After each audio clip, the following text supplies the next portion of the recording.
हमेशा क्वेश्चन को देख के उसका लॉजिक बिल्डअप किया करें पहले माइंड में कि क्वेश्चन पूछ क्या रहा है, क्वेश्चन में कौन से वेरिएबल्स हैं जो मुझे यूज करने हैं, कौन से कैलकुलेशन वेरिएबल्स हैं और कौन सा इनपुट वेरिएबल है जिसको इनिशियलाइज नहीं करना मैंने, कौन से वेरिएबल्स हैं जिनको इनिशियलाइज करना है। सही है, क्योंकि आगे जाके हम डिक्लेरेशन और डिक्लेरेशन को थोड़ा साइड पे कर देंगे और सिर्फ इनिशियलाइजेशन के साथ चलेंगे आगे, क्योंकि डिक्लेरेशन आपके पास कुछ पार्ट्स में करना होता है, कुछ पार्ट्स में नहीं करना होता।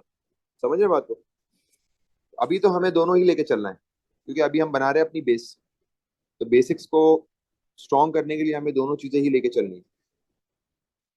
आगे जाके मैं आपको बताऊंगा कि कुछ पार्ट्स में ये जरूरी नहीं है, लेकिन अगर आप वहां पे भी डिक्लेरेशन कर रहे हैं तो कोई मसला नहीं है। ठीक है।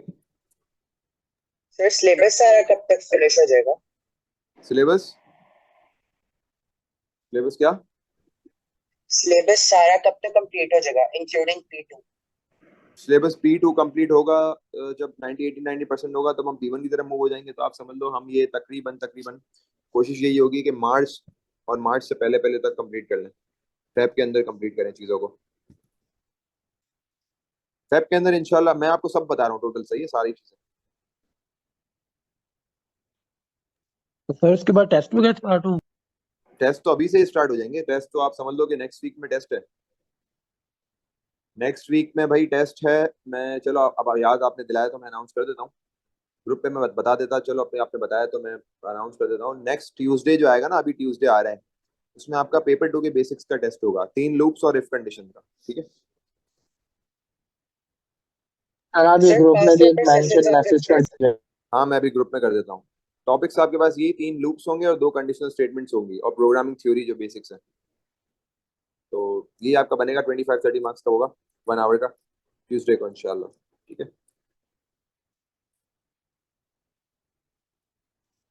सर जी मैं कह रहा था कि आपके पास्ट पेपर सेशंस होते हैं बिल्कुल होंगे, बिल्कुल होंगे, ऑनलाइन? बिल्कुल होंगे। मैं ऐसा ऐसे सब बताता रहूंगा आपको, एक एक चीज होगी आगे। 5 पेपर सेशन होंगे, फिर एंड में वर्कशॉप होगी, सारी चीजें होती रहेंगी। फिर हम थोड़ा सा एग्जाम कैंडिडेट रिस्पॉन्स की तरफ मूव ऑन होंगे। फिर मैंने आप लोगों को एक एक्टिविटी भी करवानी है जिसमें हम एक बच्चे का रिस्पॉन्स चेक करेंगे मिलके, उसको मार्क्स देंगे। बहुत सारी चीजें हैं, क्योंकि एक दफा हम सिलेबस से डन अप हो जाए ना, सिलेबस साइड पे कर लें, फिर हम इम्प्रूवमेंट की तरफ जाएंगे कि हमने सिलेबस से चलो कर लिया, क्वेश्चन आते हैं, हमें हर चीज आती है। अब हम इसको इम्प्रूव कैसे करें, क्या स्ट्रेटजीज यूज करेंगे इसको इम्प्रूव करने के लिए। एग्जामिनर कैंडिडेट्स रिस्पॉन्स करेंगे, एग्जामिनर रिपोर्ट्स पढ़ेंगे, खुद से चेकिंग करेंगे कि ताकि हमें एक्यूरेसी पता लगे कि फॉर एग्जांपल हम एक क्वेश्चन को 3 मार्क्स दे रहे हैं, एग्जामिनर 2 मार्क्स दे रहा है, तो हम 1 मार्क्स एक्स्ट्रा क्यों दे रहे हैं। क्या हमारी चेकिंग में क्या एरर है जो एग्जामिनर उसको डिफरेंट दे रहा है, हम डिफरेंट दे रहे हैं। तो ये सारी चीजें फिर और इम्प्रूवमेंट में फिर हम बाद में काम करेंगे वंस सर वी आर हमारा डन। सूडो कोड कब तक खत्म हो जाएगा अंदाजा? सूडो कोड हमारा आप समझ लेंगे, देखो सूडो कोड तो क्योंकि बीच बीच में चीजें ऐसी है ना कि चलता ही रहेगा, लेकिन आप समझ लो कि सूडो कोड हमारा अगर हम ऐसे देखा जाए तो जैन तक हमारा कंप्लीट हो जाएगा इंशाल्लाह, जैन या फेब मिड तक। क्योंकि हमारे पास पीछे पेपर 1 में 2 3 चैप्टर्स हैं, वो एक एक दो दो क्लासेस के, इतने ज्यादा नहीं है। सर मैंने कर लिया पूरा। सर सर मेरा भी हो गया है। बहुत ठीक हो गया, चलो सर भाई सुडो अब। कोड बहुत ज्यादा बड़ा है क्या? हाँ सूडो कोड लेंदी है ना, असल में सूडो कोड बड़ा नहीं है, सूडो कोड की प्रैक्टिस बड़ी। समझ लो बात को, सूडो कोड बड़ा नहीं है, खुद सूडो कोड की प्रैक्टिस बहुत ज्यादा है। मतलब ये भी पर्सपेक्टिव देखो, वो भी पर्सपेक्टिव देखो, हर एस्पेक्ट से हमें देखना है इसको। चलो भाई शुरू करते हैं। और लेट से हमने सबसे पहले डिक्लेरेशन कर लेते हैं। अब मुझे बताओ यहाँ पे कौन कौन से वेरिएबल्स डिक्लेयर होने चाहिए आपके हिसाब से। Sir 50 4 number variables. के लिए नम तो सर होगा। नम नम, होगा पॉजिटिव और और एन नेगेटिव। काउंट और सर काउंट कर ले। पी काउंट भाई वेरिएबल्स पी ठीक है, काउंट एन काउंट और और जी इक्वल, काउंट। और ठीक है। इक्वल, इक्वल वाला।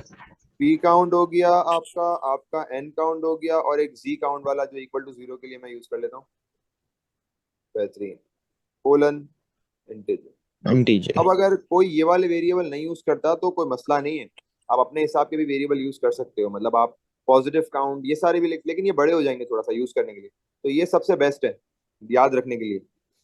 अब आपने अच्छा, अगर आपने फॉर लूप से करना है तो ये तीनों ये चारों यूज होंगे। अगर आप रिपीट या वाइल यूज करते हो तो फिर एक पांचवा वेरिएबल भी आ जाएगा, कौन सा? Count plus one sir. Count oh, plus one तो स्टेटमेंट है ना, काउंट ओ आ जाएगा। काउंट काउंट काउंट है। ये काउंट कौन सा होगा? ये 50 नंबर्स की काउंटिंग करेगा। समझ आ रही है बात? मतलब जी अगर सर। आप रिपीट या वाइल लगाओगे तो फिर तो आपको मैनुअली काउंटिंग करानी पड़ेगी ना, अभी तो ऑटोमेटिक है। चलें भाई, अब हम वैल्यूज देना शुरू करते हैं। पी काउंट इक्वल्स टू 0, और के साथ क्या दूं? N count 0 और Z count जी काउंट जी भी काउंट 0। 0 और ये आपने दे दिया जी count.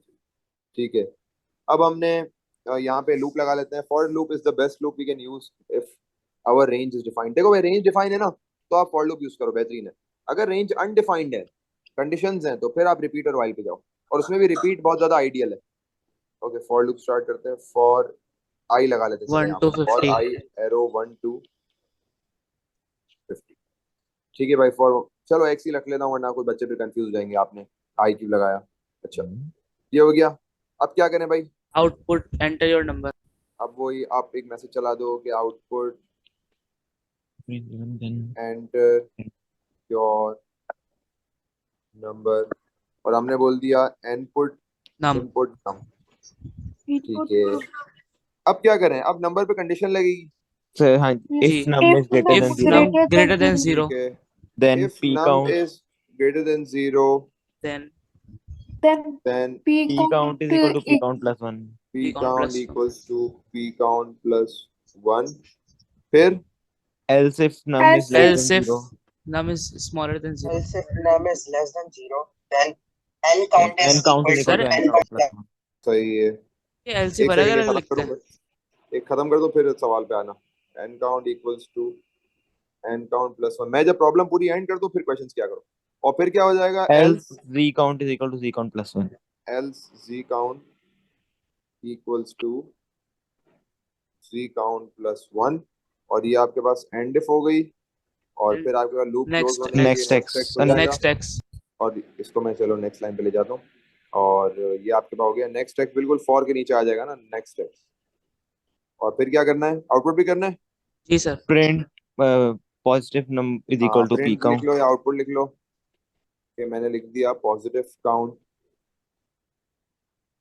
Is equal to, comma क्या लिखूं? P P count P count output negative count equals to, comma N N count, count और फिर मैंने बोल दिया output 0 count is equal to Z count. Sir आपने ये सारे वेरिएबल्स भी यूज किए हैं, पी काउंट, एन काउंट और जी काउंट। क्या करें? ये सारे वेरिएबल्स क्यों यूज करें? ताकि अलग अलग हाँ, काउंट हो सके ना। पॉजिटिव वैल्यूज जितनी भी होंगी, वो उसको हम पी काउंट में सेव हम करा रहा हूँ। सर आप दो सिर्फ नम नहीं के लिए लिख अपना सकते, हम ऊपर लोग का ऐसे ही प्रोग्राम ऐसे दिखाएंगे।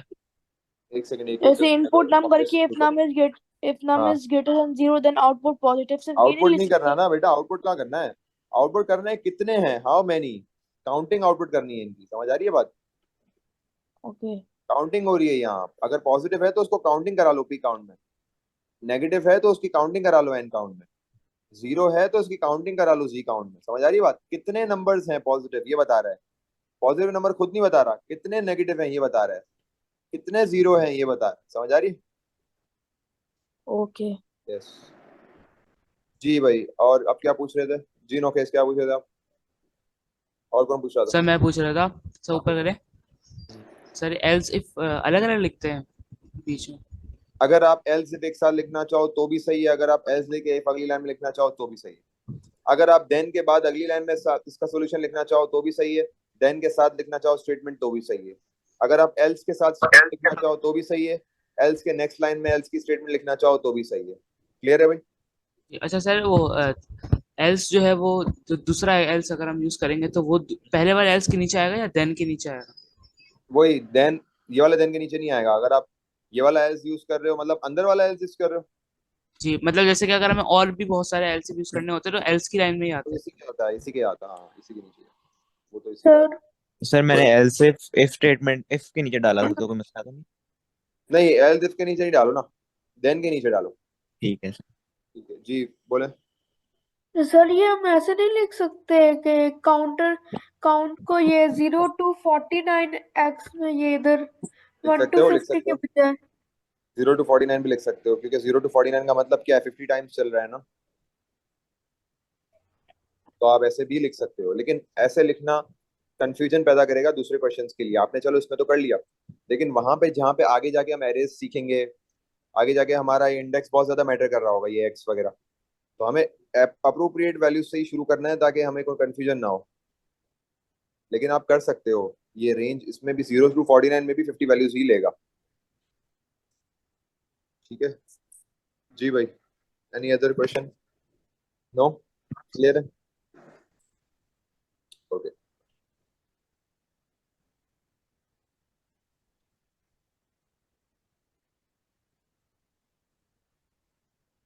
एक क्वेश्चन और करते हैं।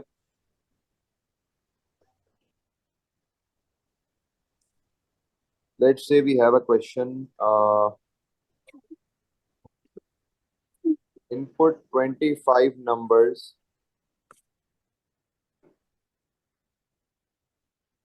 Output their product.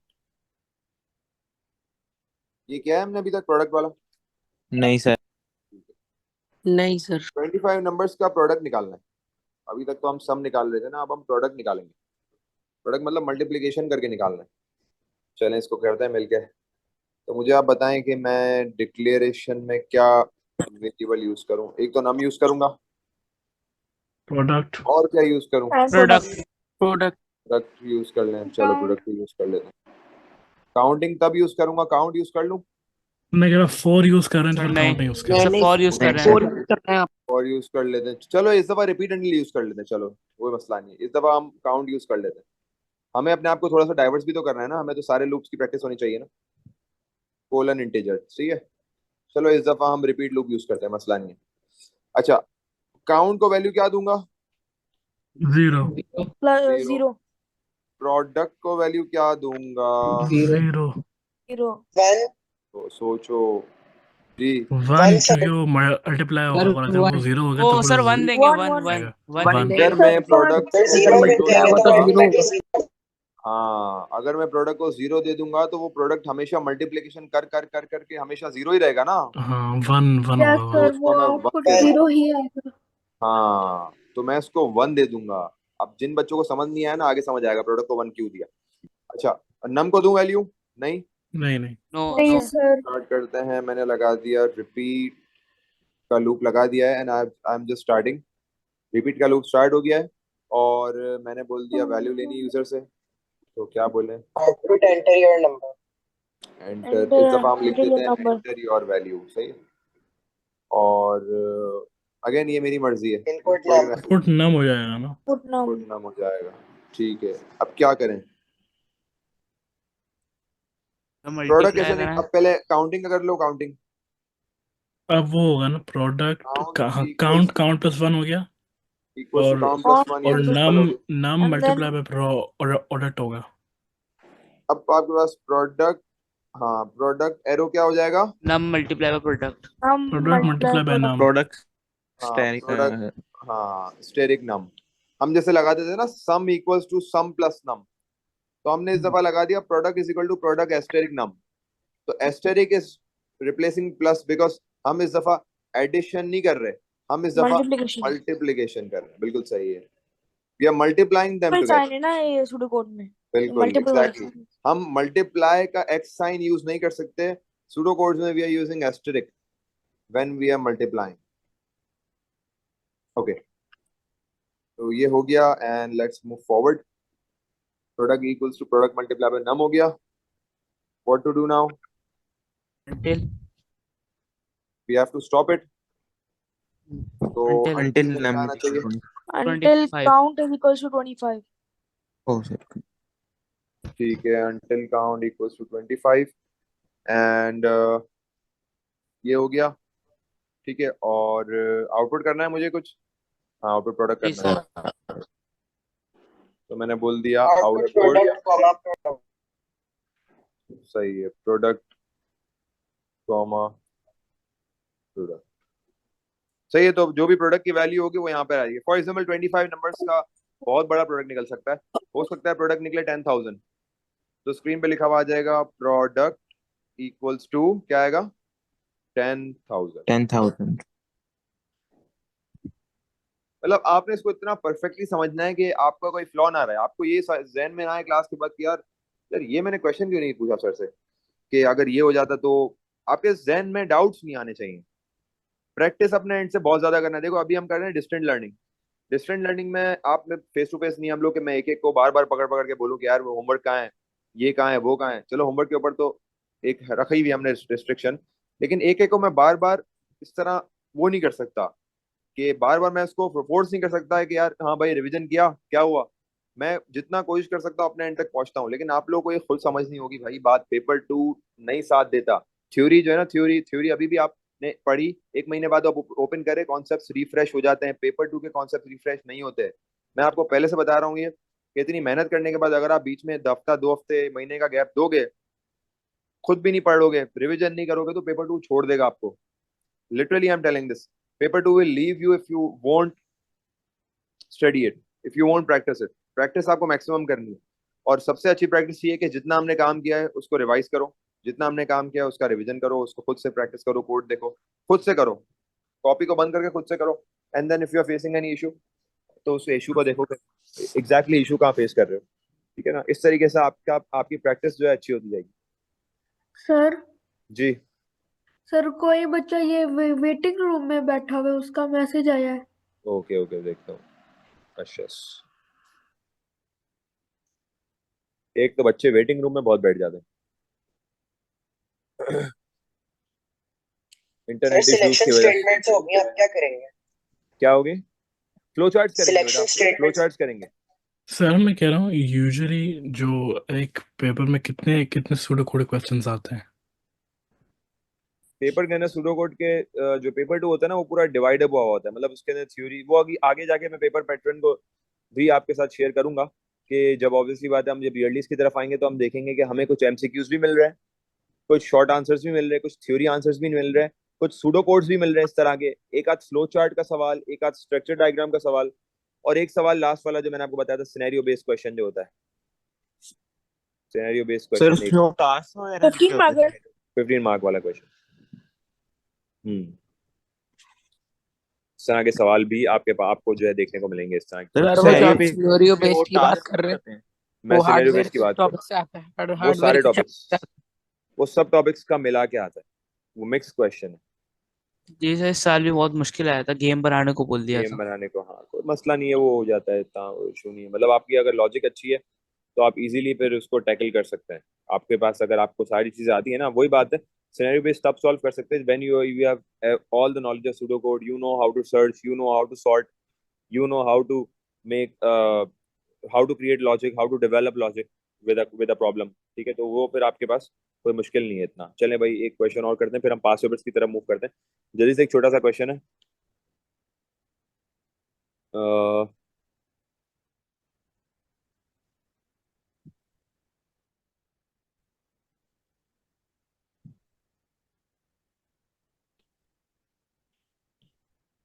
Input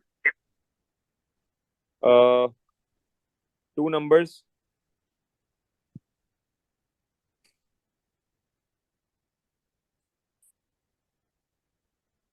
output their sum, product,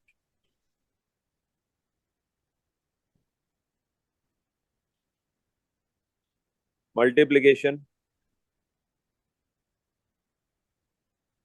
and division. 2 numbers input करने हैं और इसके सारे काम करवाने हैं। सम, प्रोडक्ट, मल्टीप्लिकेशन। अच्छा, सर प्रोडक्ट तो लिख दिया ना प्रोडक्ट का हमने, मतलब सब्ट्रैक्शन। मल्टीप्लिकेशन नहीं होता? हाँ, सब्ट्रैक्शन। ठीक है, अब सही है। सर वो तो ठीक है सर, लेकिन डिवीजन में कौन सा ऊपर आएगा कौन सा नीचे आएगा ये? जो आपका पहले नंबर होगा ना, वही ऊपर आएगा। नॉर्मली हम num1 डिवाइड बाय num2 कर रहे होंगे। सर सब्ट्रैक्शन वेरिएबल होगा क्या? सब्ट्रैक्शन भी num1 माइनस num2 होगा। अच्छा, अब हम चेक करवाते हैं और इसको सॉल्व करते हैं। कैसे करेंगे बताएं? सर सर डिक्लेयर कर दें। तो डिक्लेयर करेंगे डिक्लेयर n चार। By n। Num one num and sum product subtraction division. Declare मैं इसको कर देता हूँ n1 कॉमा n2, सही है, दो वेरिएबल्स को n1 और n2 कर देता हूँ, या आप num1 num2 भी कर सकते हो, और ठीक है। सम और प्रोडक्ट सम प्रोडक्ट सब सम, आप कह रहे हो सम सब और प्रोडक्ट डिव वगैरह कर ये दो, सारे, सब और डिव सब SUBDIV। और div। अच्छा, मैं अगर ये बोलूं कि इनकी जरूरत नहीं है, इसके बगैर कर सकते हैं, then how you will do this? Let's do without them। Sir ताकि बस किस उनको ऑफ इनिशियलाइज करा लेंगे। नहीं, डायरेक्ट करेंगे, अब आप देखो कैसे करेंगे, कोई इनिशियलाइजेशन कुछ भी नहीं है, let's see how it goes.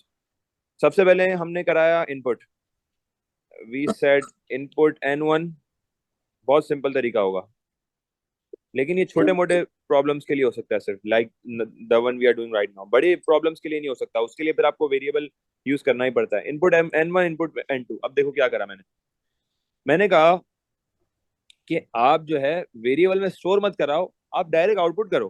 कैसे? आपने बोला आउटपुट, और आपने ये बोला कि सम इज इक्वल टू कॉमा, और आपने लिख दिया n1 प्लस n2। देन आपने क्या किया, क्वेश्चन पूछना थोड़ी देर में, सम के बाद आपने लिखा प्रोडक्ट इक्वल्स टू, और आपने कॉमा के बाद क्या लिख दिया, n1 इंटू n2। N2 फिर आपने बोला output and you have written sub subtraction equals to comma N1 n1 minus n2, and then you wrote output division equals to comma n1 slash div n2। slash N2। Sir हो गया, solution is done जी। Sir इसमें कोई एक loop ही नहीं हुआ बार ना? एक ही बारी में एक इनपुट लिखकर n1 n2 नहीं लिख सकते, दोनों के लिए अलग अलग लिखना पड़ेगा। अलग अलग लिखना पड़ेगा जी। सर इसमें लूप नहीं हुआ ना कोई? लूप की जरूरत ही नहीं है ना, दो नंबर्स इनपुट करना है, लूप क्या लगाऊं, लूप है ही नहीं, ठीक है, no loop. We have manually used to input variables जी। हम सर डायरेक्ट भी हम कर तो सकते हैं, वेरिएबल्स भी ले सकते हैं, वेरिएबल सम भी लिख सकते हो। प्रोडक्ट। हाँ, अगर आप हाँ। सम प्रोडक्ट वगैरह लिखते थे तो फिर आप सम प्रोडक्ट वगैरह को डिक्लेयर करके एंड देन इनपुट के बाद आप यहाँ पे वो करवा लो, स्टोर करा लो, sum is equal to n1 plus n2, product is equal to n1 multiply by n2, इस तरीके से, सही है। And then you can output them separately, इतना भी कर सकते हो। उसमें सर आपकी एक क्वेश्चन चार है, लाइंस और ऐड हो जाएंगी, सही है। सर एक चीज पूछनी थी जी। पूछो सर बेटा। डिवीजन जो है वो इंटीजर तो नहीं ना डिक्लेयर होगा? डिवीजन इंटीजर तो नहीं ना डिक्लेयर होगा? नहीं, अगर होल नंबर ऊपर आ रहे हैं ना तो फिर हम ये अज्यूम करेंगे डिवीजन का आंसर भी होल नंबर। अभी हम रियल पे नहीं जा रहे हैं, अभी हम एक्सेप्शनल केसेस पे जा ही नहीं रहे, अभी हम लॉजिक बिल्डिंग पे फोकस कर रहे हैं मेन। फिर वो आगे जाके हम देखेंगे कि हमें बहुत ज्यादा एक्यूरेट रहना होगा। वैलिडेशन, जब हम वैलिडेशन वेरिफिकेशन करेंगे ना, फिर हम उन चीजों पे आएंगे कि कहाँ हमें रियल का ख्याल रखना है, कहाँ इस चीज का। अभी हम बेसिक चेक पे चल रहे हैं जी। सर अच्छा, जी सर। आप इस प्रोग्राम को आप उस तरह बना सकते हैं कि आप प्रोग्राम को यूज करने वाले को चूज करने दें कि वो मल्टीप्लाई करवाना चाह रहा है या सब्ट्रैक्शन। कर सकते हैं, बिल्कुल कर सकते हैं। उसमें मेन्यू मेन्यू एक तरह से मेन्यू दे देंगे यूजर को एक पूरा मेन्यू दे देंगे कि आपने 1 प्रेस किया, उसको अपोस्ट्रोफी में एक मैसेज चला देंगे कि 1 पे एडिशन होगा, और 2 प्रेस किया तो सब्ट्रैक्शन होगा, फिर हम इस 3 पे ये होगा। इसमें फिर फिर हमने वो इफ इफ कंडीशन लगा एल्स ली। इफ सर लगेगा एक ना? सेकंड, अगर वो हम इसमें इफ इनपुट एल्स इफ लगेगा ना इसमें? हाँ बिल्कुल, सर फिर इफ लगा इनपुट के देंगे। अंदर वो नहीं होगा, इनपुट के अंदर मिक्सअप नहीं होगा? नहीं ना, इनपुट के अंदर मिक्सअप नहीं होगा ना। अगर फिर वो n1 और n2 वो यूजर बताएगा ना, पहले बोलेगा इनपुट नंबर 1, तो यूजर नंबर 1 इनपुट कर लेगा। फिर वो बोलेगा इनपुट नंबर 2, यूजर इनपुट कर देगा। फिर वो बोलेगा मेन्यू दे देगा पूरा कि 1 पे एडिशन हो रहा है, 2 पे ये हो रहा है, 3 पे ये हो रहा है। अब आपको क्या प्रेस करना है? फिर फॉर एग्जाम्पल यूजर 1 प्रेस कर रहा है, फिर हम इसके बाद लगाएंगे कंडीशन के इफ अगर वो यूजर की जो चॉइस है या नम है जो भी 1 हो तो क्या करवाओ, तो वो करवा लो एडिशन वगैरह सर जो ये भी है, केस इस ऑफ से हो तरीके। सकता है? समझ केस गया। ऑफ से भी हो सकता है, केस ऑफ से भी हो सकता है। हम देखेंगे इस तरह के क्वेश्चंस आगे देखेंगे, इस तरह हम ये लॉन्ग लॉजिक क्वेश्चंस को हम देखेंगे आगे। सर वो डिफरेंस आउटपुट करवा सकते हैं एग्जामिनर? डिफरेंट आउटपुट हाँ करवा सकता है। नहीं, डिफरेंस बिगर माइनस स्मॉलर। हाँ बिल्कुल बिल्कुल बिल्कुल डिफरेंस करवा सकता है।